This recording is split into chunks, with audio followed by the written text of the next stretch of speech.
A black woman is falsely accused of robbery, but they didn't know who her husband was. In the busy streets of New York City, where skyscrapers stretch toward the sky and people move in a constant rush, lives are intertwined in unexpected ways. Among the sea of people, no one really pays attention to others, unless something catches their eye. It was an ordinary afternoon when Amelia Johnson, a poised, confident woman in her early 40s, decided to visit the Madison Avenue Jewelry Gallery. She had spent weeks planning for this day, wanting to surprise her husband, Derek, with something special for their anniversary. Amelia wasn't just any customer. She was a successful lawyer, well known in the city, with a reputation for her advocacy work in fighting for equality. Her goal was simple: find the perfect piece of jewelry that would capture the 10 years she and Derek had spent together.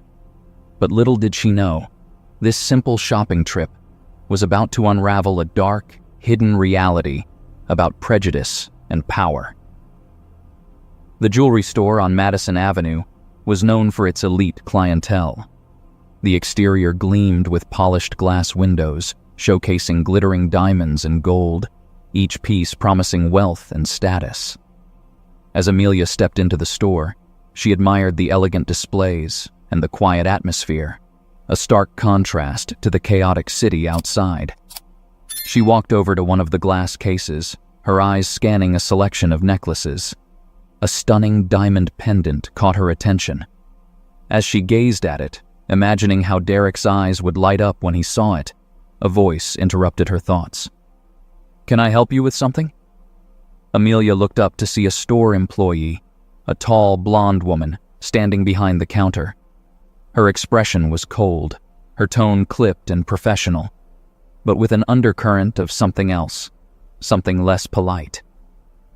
"Yes, I'd like to see this necklace, please," Amelia said, pointing at the diamond pendant that had caught her attention. The woman hesitated for a moment, her eyes narrowing slightly as she glanced at Amelia. It was subtle, almost imperceptible, but it was there, a flicker of judgment, a questioning look as if Amelia didn't belong in a place like this. She unlocked the glass case and handed Amelia the necklace with a forced smile. As Amelia held the necklace, admiring the way the light reflected off the diamonds, she sensed the woman's eyes on her. It wasn't just curiosity, it felt like suspicion.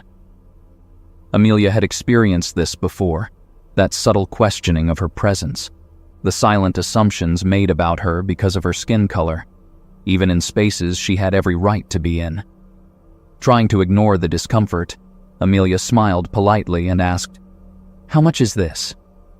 The woman's lips tightened before she responded, "Are you sure you can afford this?" Amelia's heart skipped a beat.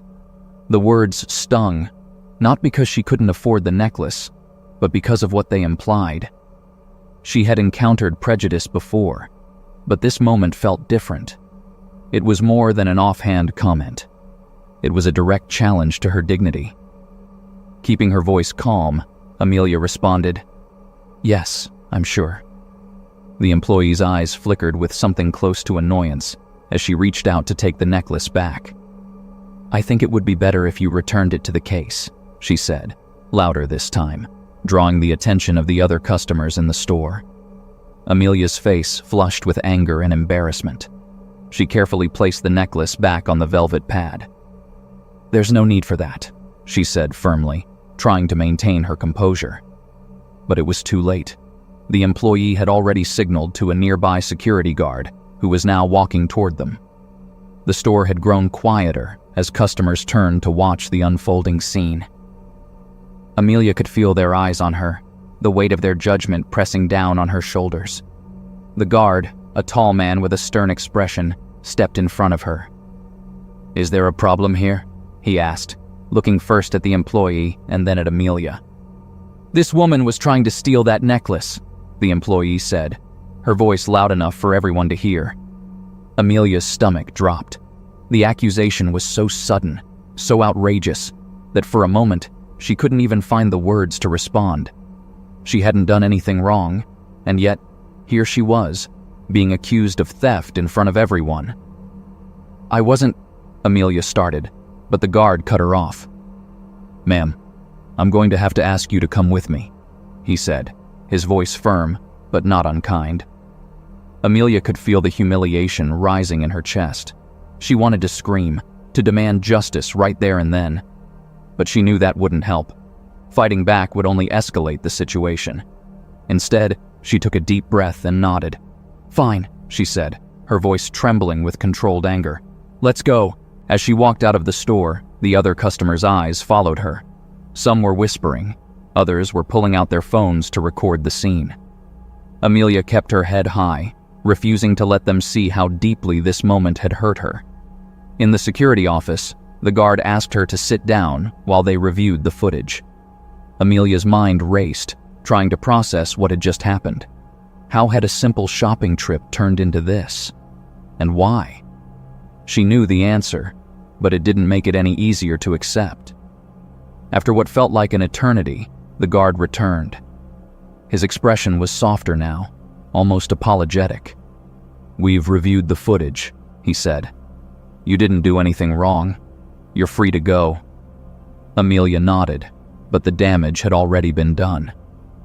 She thanked the guard quietly and left the office, her thoughts still spinning. As she walked through the mall, she felt the weight of what had just happened settle over her. This wasn't just about her. It was about something much bigger. The casual racism that people like her faced every day. The assumptions made about them based on nothing more than the color of their skin. When Amelia got home that evening, her husband Derek was waiting for her. She tried to keep her emotions in check, but as she recounted the events at the store, the anger and hurt spilled out. Derek listened quietly, his expression growing darker with each word. "They treated you like a criminal?" he asked, his voice tight with barely restrained anger. "In my city? In my mall?" Amelia nodded. "It was awful," she said. "They didn't even give me a chance to explain. Everyone was watching, and it felt like they had already decided I was guilty." Derek stood up, his fists clenched at his sides. "This isn't over," he said. "We're going to do something about this. They can't get away with treating you like that." Amelia's heart swelled with gratitude. She knew Derek would stand by her, but more than that, she knew he had the power to make things right. Derek wasn't just her husband. He was the owner of the very mall where the incident had taken place. And now, he was ready to use his influence to fight back against the injustice she had faced. The next morning, Amelia met with Marcus, the security guard who had cleared her name the day before. They sat down at a cafe near the mall, where Marcus apologized once again for what had happened. "I'm really sorry you had to go through that," Marcus said, shaking his head. "I could tell something wasn't right from the beginning, but I had to follow protocol." "I understand," Amelia said. "But we need to do more than just clear my name. This isn't just about me. It's about how people like me are treated every day. We need to expose what's happening." Marcus nodded. "I agree," he said. "I've seen this happen to other customers before. It's not right." Amelia's resolve hardened. "Then we need to gather evidence. I want to hold that store accountable, and I need your help." Over the next few weeks, Amelia and Marcus worked together to uncover the truth. They interviewed employees, reviewed more security footage, and gathered testimonies from other customers who had experienced similar discrimination at the jewelry store.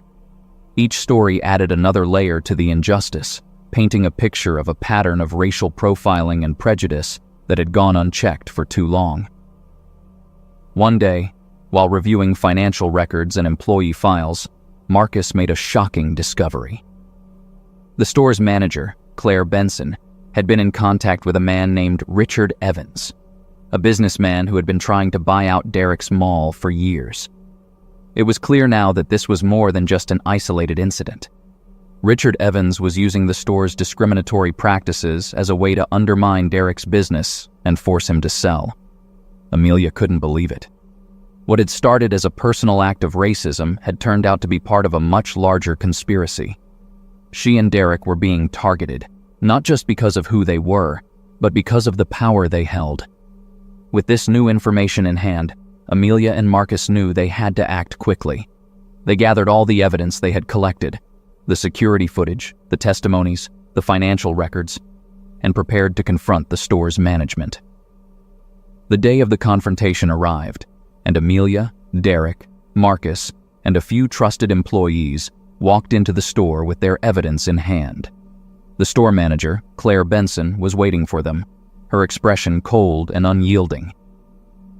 "We know what you've been doing," Amelia said, her voice steady and clear. "We have evidence of your discriminatory practices, and we know about your connection to Richard Evans. This stops now." For a moment, Claire looked shaken, but she quickly recovered, her face hardening into a mask of defiance. "I don't know what you're talking about," she said, crossing her arms. Derek stepped forward, his presence commanding. "You've been caught," he said, his voice low and firm. "We have enough evidence to take this to court, and believe me, we will. Unless you want to lose everything, I suggest you cooperate." Claire's face paled as she realized the gravity of the situation. After a tense silence, she finally relented. "Fine," she said. "What do you want?" "We want accountability," Amelia said. "You'll publicly admit what you've done and step down as manager, and you'll make sure that your employees undergo training to prevent this from ever happening again." Claire hesitated for a moment before nodding. "All right," she said. "I'll do it." With that, the confrontation was over. But for Amelia and Derek, the fight had only just begun. They knew that this was about more than just one store. It was about changing the way people of color were treated in spaces of power and privilege, and they weren't going to stop until justice was served. A few days later, Amelia and Derek held a press conference to share their story with the world. The media turned out in droves, eager to hear about the scandal that had rocked one of New York's most prestigious shopping centers. As they stood in front of the cameras, Amelia felt a surge of determination. This was her moment to speak out, to demand change, and to hold those who had wronged her accountable. "This isn't just about me," Amelia said, her voice clear and strong. "It's about the countless people who face discrimination every day simply because of the color of their skin. It's about justice, and it's about making sure that no one else has to go through what I went through." Derek stepped up next, presenting the evidence they had gathered. The security footage, the testimonies, the financial records. As the reporters took it all in, murmurs of shock and disbelief rippled through the crowd. "We are calling for immediate action," Derek said, his voice firm. "This is not just a personal matter. It's a matter of public accountability, and we won't rest until justice is done." By the end of the day, the press conference had gone viral. Social media was flooded with messages of support for Amelia and Derek, with people across the country calling for change. The pressure on the store's management was immense, and within days, Claire Benson had stepped down as manager. New policies were put in place to ensure that no customer would ever face discrimination again. Amelia and Derek had won, but the victory was bittersweet. The scars of that day in the jewelry store would never fully heal, but they had turned their pain into power, using their platform to bring about real change. And in the end, that's what mattered most. As Amelia looked back on the journey, she knew that the fight for justice was far from over. But she also knew that they had made a difference. They had shown that prejudice, no matter how deeply ingrained, could be challenged. And they had proven that, in the end, justice always prevails. Days after the press conference, Amelia's phone buzzed constantly with calls and messages from people expressing their support. Some were friends, some were strangers who had seen the story on the news. The response had been overwhelming. Messages poured in from people who had gone through similar experiences, their voices finally finding a platform in Amelia's story. Amelia felt a deep sense of responsibility. She wasn't just fighting for herself anymore. She was fighting for everyone who had ever been silenced, everyone who had been wrongfully accused, belittled, or treated unfairly because of the color of their skin. But with this growing responsibility came an increasing pressure. One afternoon, while sitting at the kitchen table, Derek noticed Amelia deep in thought, her phone buzzing beside her, untouched. He put down his cup of coffee and reached across the table to take her hand. "You've been quiet," Derek said softly, his eyes filled with concern. "What's on your mind?" Amelia sighed, rubbing her temples. "It's just all of this. It feels bigger than me now. I'm glad we spoke out, but there's so much more to do. The more I think about it, the more I realize how much change is still needed, and I'm not sure if I'm ready for all of it." Derek squeezed her hand gently. "You don't have to do it all at once. You've already made a huge impact. You're opening doors for others. But don't forget to take care of yourself in the process." Amelia gave him a small smile, appreciating his support. He always knew how to ground her when things felt overwhelming. But she also knew deep down that this was only the beginning. Her voice had been amplified, and now there were expectations. People were looking to her to continue pushing for change. Later that week, Amelia received a call from Marcus. "Hey, I've been doing some digging," he said, his tone serious. "I think you need to know something." Amelia's heart skipped a beat. "What is it?" "I was going through some old reports and found out that this isn't the first time there's been trouble at that jewelry store. There have been other complaints, racial profiling, discriminatory treatment, the whole thing. But it's been buried." Amelia frowned. "How is that possible? How has no one said anything before?" "That's the thing," Marcus replied. "People did say something, but the management hushed it up, paid off some of the victims, threatened others with legal action if they went public. They've been covering this up for years." Amelia's stomach turned. This was worse than she had thought. What had happened to her was not an isolated incident. It was part of a pattern of behavior that had been allowed to continue for far too long. She knew she couldn't let this slide. If the jewelry store had been doing this for years, then it was time to make sure they were held accountable for all of it. "We need to go public with this," Amelia said. "All of it. The people who were silenced before deserve justice." "I agree," Marcus said. "But we'll need more than just what we have now. We need people to come forward, share their stories." Amelia thought for a moment. "I'll take care of that. I'll reach out to the media, see if we can get people to speak up." Over the next few days, Amelia worked tirelessly. She contacted reporters, lawyers, and civil rights organizations, determined to build a case that would expose the store's history of discriminatory practices.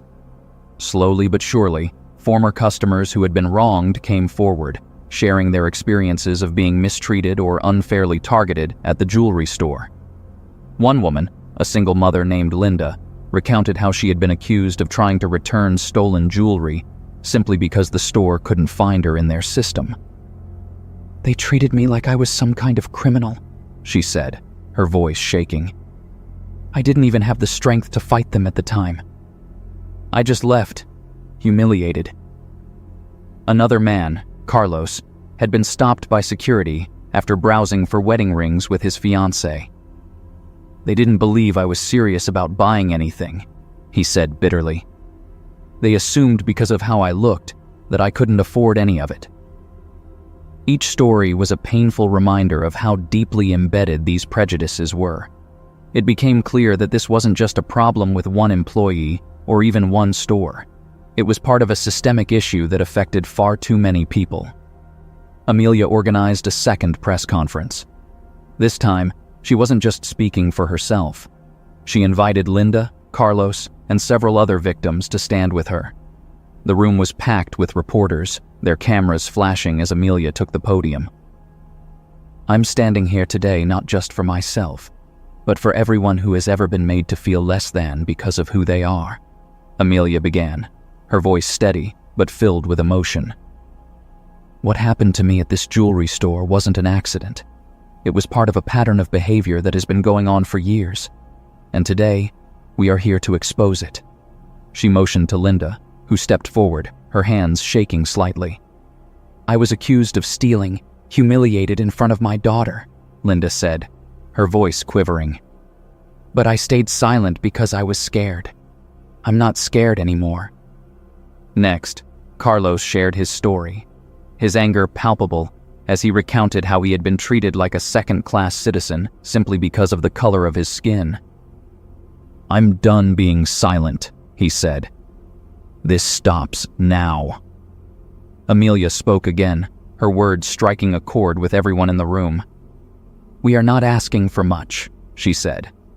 "We are asking for what should be given freely to everyone: respect, dignity, and the right to exist without being judged based on assumptions.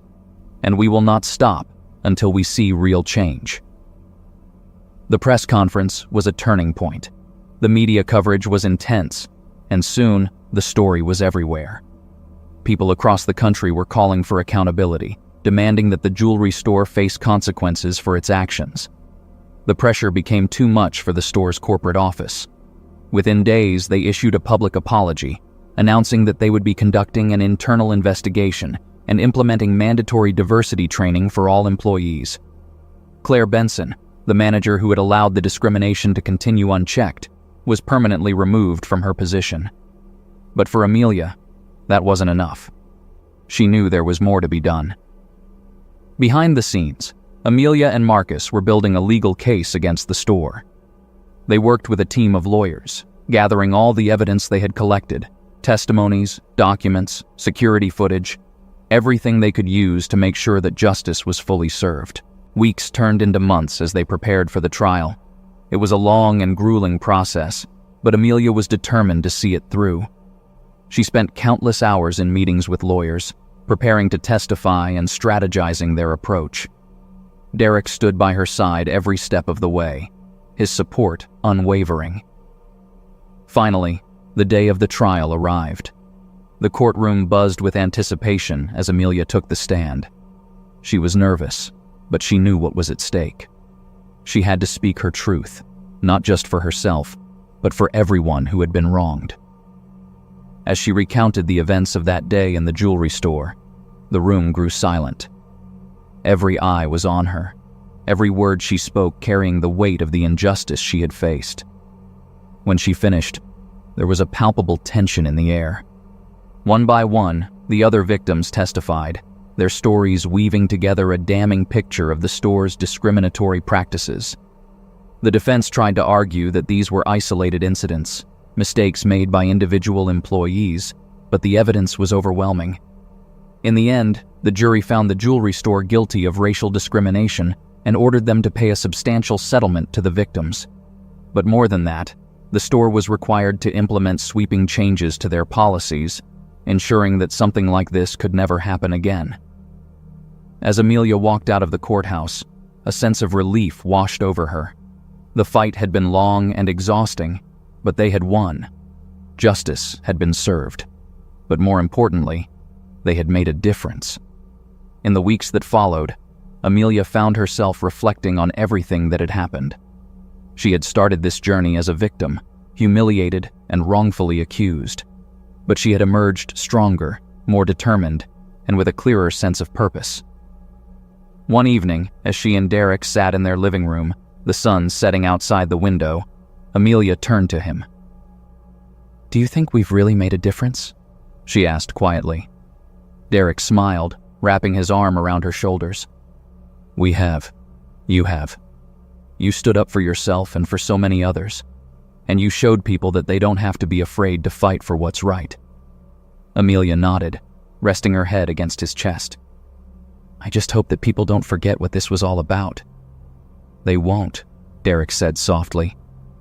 "You've sparked something, Amelia. Change is slow, but it's happening.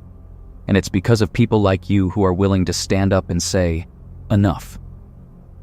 As they sat there together, Amelia felt a sense of peace settle over her. The fight wasn't over, not by a long shot. But she had proven that it was possible to push back against injustice, to make the world a little bit fairer, one step at a time. And that was a victory worth celebrating. Life slowly started returning to normal for Amelia and Derek, though normal now felt different. The battle they had just fought left them more aware of the world around them, and of the responsibility they carried as people in positions of influence. Amelia found herself constantly being approached by people, whether it was in the street, at events, or even online, thanking her for what she had done. Some shared their own stories of injustice, while others simply expressed admiration for her bravery. But one thing became clear: people were watching, and they were expecting more. Amelia realized that what had started as a fight for her own dignity had grown into something far larger, a call for change in systems of power and prejudice. One afternoon, as Amelia sat at her desk, sifting through emails, she came across a message that caught her eye. It was from a young woman named Kendra, who wrote about her own experiences facing discrimination in her workplace. Kendra worked at a high-end retail store in Manhattan and had repeatedly been passed over for promotions, despite her qualifications. When she questioned the decisions, her supervisors made thinly veiled comments about how certain clients preferred to be helped by people who looked a certain way. It was all too familiar. "I feel like I'm trapped in this situation," Kendra wrote. "I know what they're doing is wrong, but I'm afraid to speak up. If I do, I could lose my job, and I need this job to support my family, but I can't keep pretending like everything's fine." As Amelia read Kendra's words, she felt a familiar fire ignite inside her. She knew exactly how Kendra felt: the helplessness, the fear of losing everything if you dared to push back. But Amelia also knew that staying silent wasn't the answer. Amelia decided to meet with Kendra in person. They arranged to meet at a small cafe near Kendra's workplace. When they met, Amelia could see the exhaustion in Kendra's eyes, the weight of carrying this burden for so long. Over coffee, Kendra opened up about everything she had been through: the microaggressions, the way her supervisors would dismiss her concerns, the blatant favoritism shown to her white colleagues. It was all too familiar. "I'm scared," Kendra admitted, her voice trembling. "I don't know what to do. If I speak up, they'll find a way to push me out. They've done it before with other employees. I've seen it happen." Amelia listened carefully, her heart heavy with empathy. "You're not alone in this," she said gently. "I know it feels like you are, but you're not. And you don't have to fight this battle on your own." Kendra looked at her, her eyes searching Amelia's face for some kind of reassurance. "But what can I do? I can't afford to lose my job." Amelia took a deep breath. "You don't have to go through this alone," she repeated. "We can bring attention to what's happening. We can make sure they know that you have support. And if they try to retaliate, we'll make sure the public knows exactly what they're doing." Kendra was silent for a moment, processing Amelia's words. She was scared, that much was clear. But Amelia could see the flicker of hope in her eyes, the tiny spark that told her Kendra was ready to fight, even if it was terrifying. "Okay," Kendra said finally, her voice steadying. "I'll do it. I'll speak up." The decision wasn't made lightly. Amelia knew that once Kendra took this step, there would be no going back. But she also knew that silence was no longer an option. Too many people had stayed silent for too long, and it was time for things to change. Amelia reached out to her network of legal contacts, connecting Kendra with a lawyer who specialized in employment discrimination cases. They worked together to document everything: the comments, the promotions she had been passed over for, the times her concerns were dismissed. With every detail they uncovered, the case against the retail store grew stronger. In the meantime, Amelia continued her advocacy work, now more determined than ever to push for change on a larger scale. She had become a voice for those who felt they had no one to turn to, and that voice was growing louder with each passing day. As Kendra's case gained traction, the media once again took notice. News outlets began covering the story, drawing parallels between Kendra's experience and Amelia's own battle against the jewelry store. The public was outraged, and pressure mounted on the retail store to respond. But instead of addressing the allegations head-on, the store's management tried to sweep it under the rug, much like they had done in the past. But this time, the world was watching. As Kendra's legal team built their case, more employees came forward, sharing their own stories of discrimination within the company. It became clear that Kendra's experience was not an isolated incident. It was part of a much larger problem. The company had created a culture where people of color were systematically sidelined, their contributions ignored, and their opportunities stifled. When the case finally went to court, the atmosphere was charged with tension. Reporters filled the gallery, and outside, protesters gathered with signs demanding justice for Kendra and all those who had been wronged by the company's discriminatory practices. Amelia sat in the courtroom, watching as Kendra took the stand. She had come a long way from the scared young woman who had reached out for help. Now, she spoke with confidence, recounting her experiences with clarity and determination. Her voice was strong, and though her hands trembled slightly as she held the microphone, there was no mistaking the resolve in her words. "I worked hard," Kendra said, her voice unwavering. "I earned the right to be considered for those promotions, just like everyone else. But I was never given a fair chance, and that's not right." The defense tried to paint Kendra as disgruntled, someone who was simply unhappy with her position and looking for an excuse to blame the company. But the evidence was irrefutable. The testimonies from other employees, the emails, the patterns of favoritism, it all pointed to a system that had been designed to hold people like Kendra back. In the end, the jury sided with Kendra. The company was found guilty of discriminatory practices and ordered to pay a significant settlement. But more importantly, they were required to implement sweeping changes to their hiring and promotion policies, as well as mandatory diversity training for all employees. The victory was a major milestone, not just for Kendra, but for everyone who had been wronged by the company's actions. It sent a powerful message that discrimination would no longer be tolerated, that those who sought to oppress and marginalize others would be held accountable. As Amelia and Kendra walked out of the courtroom, the weight of the victory settled over them. Kendra was smiling, though tears shimmered in her eyes. "Thank you," Kendra whispered, her voice thick with emotion. "I don't think I could have done this without you."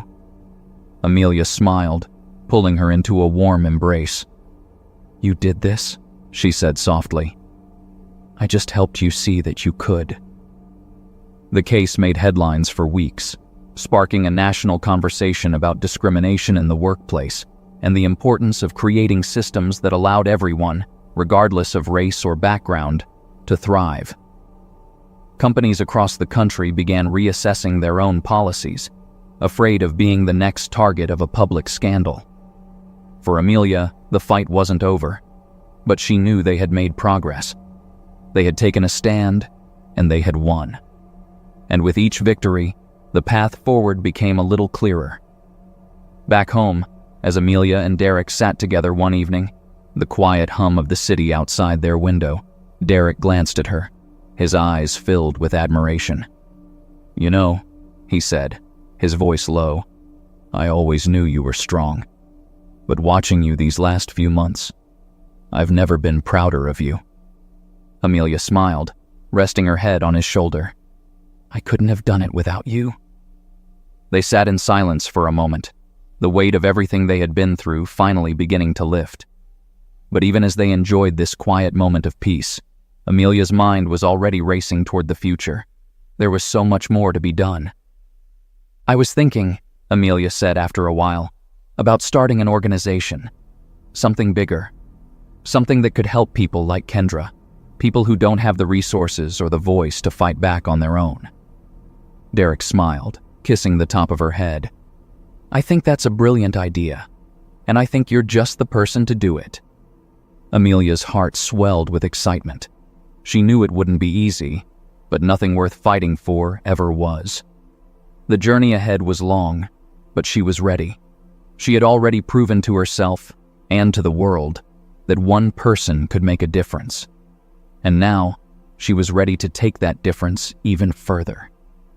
A few weeks after Kendra's case wrapped up, Amelia couldn't shake the idea of building something bigger, an organization that could not only help people like Kendra, but also challenge systemic injustice across industries. She had seen firsthand how powerful it could be to give people a platform to speak out, but she knew that many others still remained silent, too afraid or too unsure of where to turn. Amelia spent days mapping out her vision. She wanted to create a place where anyone facing discrimination could find legal support, emotional guidance, and most importantly, the courage to fight back. This wouldn't just be a law firm. It would be a movement, a rallying point for people from all walks of life who believed in equality and justice. One evening, after she had scribbled out the 100th idea on a notepad, Derek looked up from across the room. "You've been busy," he said with a smile, nodding toward the papers that covered the dining table. "I have," Amelia replied, her eyes bright with excitement. "I think I'm ready to start building this thing, but I'm going to need help." Derek stood up, walking over to the table and glancing over her notes. "You'll get it," he said confidently. "There are people out there who want to see change just as much as you do. All you have to do is ask." Amelia nodded, grateful for his unwavering support. She knew Derek was right. She couldn't do this alone, and she didn't have to. Over the next few weeks, Amelia reached out to people in her network: lawyers, activists, community leaders, even some of the people who had stood by her during her fight with the jewelry store. The response was overwhelming. Word began to spread, and before long, people were offering their support, eager to be part of something that promised real change.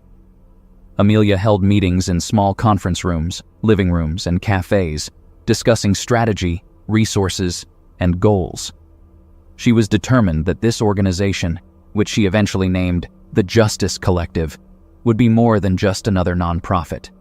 It would be a force for accountability and fairness, a place where people could come not only to find justice for themselves, but to demand systemic change. The launch of the Justice Collective came quicker than expected. With a handful of passionate individuals working alongside her, Amelia organized a public event to announce the organization. They rented out a local community center, inviting anyone who wanted to learn more about their mission. The night of the launch, the hall was packed with people of all ages, races, and backgrounds. There were reporters from local news stations, lawyers eager to lend their expertise, and activists ready to mobilize their communities. Some people came out of curiosity, others because they had been personally affected by discrimination. But they all had one thing in common: they wanted to be part of something that would make a difference. Amelia took the stage, her heart pounding with anticipation. As she looked out at the crowd, she felt a rush of gratitude for everyone who had supported her up until this point. This was bigger than she had ever imagined, but it was exactly what she had hoped for. "Thank you all for being here," Amelia began, her voice strong but filled with emotion. The Justice Collective was born out of a personal fight for dignity and respect, but it has grown into something much larger. We are here today because we believe that no one should have to fight injustice alone. We are here because we know that change doesn't happen overnight, but it does happen when we stand together. The crowd erupted in applause, the energy in the room electric. "This is just the beginning," she continued.